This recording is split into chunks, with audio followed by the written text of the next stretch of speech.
Hey guys, Ashley here from Mentioned by Mom, and today we are looking at the Wyze Vac. So let's get this thing open. It has a very simple packaging to it, nothing too fancy.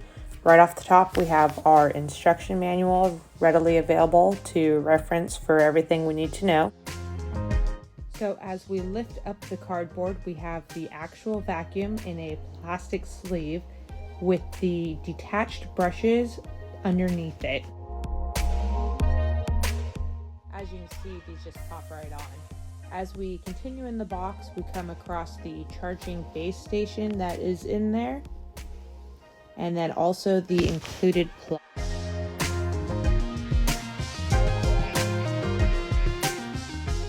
All right, let's get to the actual vacuum. To start with, we are going to go ahead and put our brush on there. You can see how the design is set up to just push it on there. It does take a little force and will make a popping noise if you get it in all the way. We also have the bristles, which you can see is very easy to open up and take out so that you can clean it off. They are very soft and gentle as well.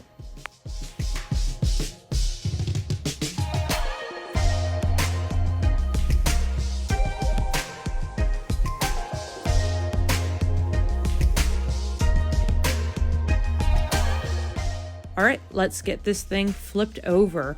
On the other side, we'll see that there is two bumper covers that are there for packaging purposes that need to be removed. Looking at the bristles that go with it, this is from the 15C Eufy RoboVac versus the Wyze one, and you can see that they're practically identical. So replacement parts are going to be a very generic thing to go across the board. Then we have the charging stand. Again, this is the 15C, and you can see that the charging ports are on the bottom, and it has this little area that it needs to lock into.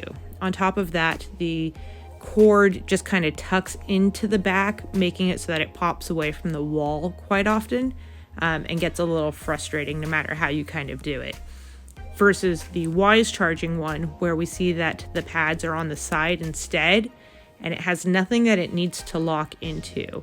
And no cords on the back. There is a little compartment on the bottom that opens up to wrap the cord and plug in, with a lid that provides a really good grip so that the machine does not push the charging. It stays where you want it, and that just pops right on there. Again, you're looking for that little pop noise to know that you got it in all the way, and the cord just sticks out right through the side right there. So when you start to compare them side by side, you can see that we have a touchscreen style button on the 15C, while the Wyze has a tactile push-in button that has actual feedback to it.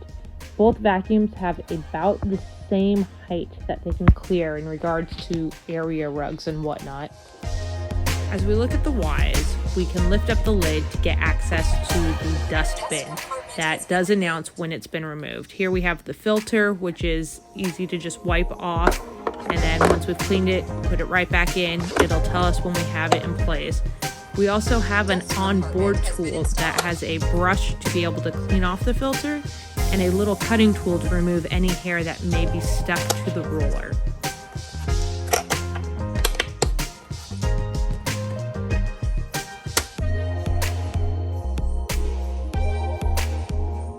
Part is that when we started, it even tells us when we're getting ready to start vacuuming, so it's nice to have that verbal feedback from the Wyze Vac.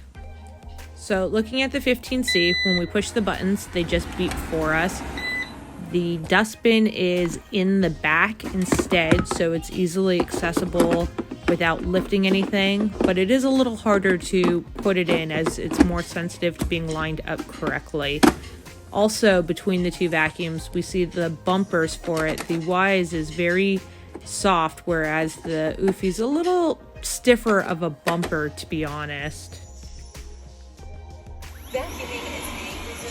Biggest difference between these two vacuums is how they perform. When we hit start on the Wyze, the first thing it wanted to do was straight lines, find the access point, do the outline of it, and then go for it. Whereas with the 15C, it just kind of goes in a random pattern until it runs into something.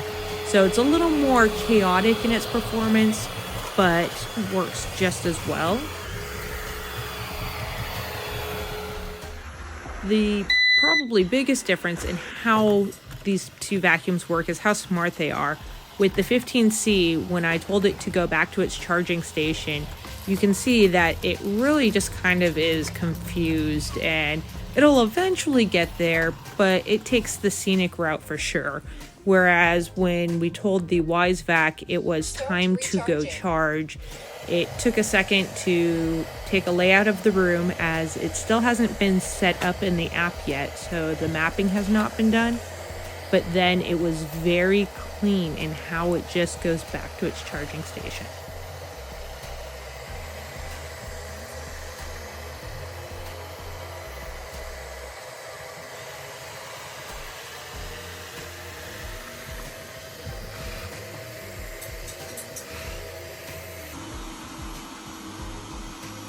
Again, this is where you can really see the difference in how the two charge and how the area is not as particular for the Wyze Vac, as it has a larger pad to connect to. Starting to charge. All right, so now that we have it hooked up, let's go ahead and set up the app. It's going to add, like most devices that Wyze does. So if you're familiar with that, this will be exactly the same. But if you're not, it is still a very simple process in which the on-screen instructions walk you right through the process. So if you have any cool vacuum names, go ahead and leave a comment with them. Otherwise, I'll leave it up to my kids, which can always be scary. The rest of the app is pretty basic in what it does. It's going to go ahead with your firmware updates and any cleaning schedules that you may or may not set up. It has the ability to change how aggressively it vacuums based on those schedules, so you can plan around people's sleep schedules a little better, which is always a nice thing to do. The other thing is that it does show us any maintenance that needs to be done on it so that we can keep an eye on it. So I hope you enjoy your new vacuum. Thanks.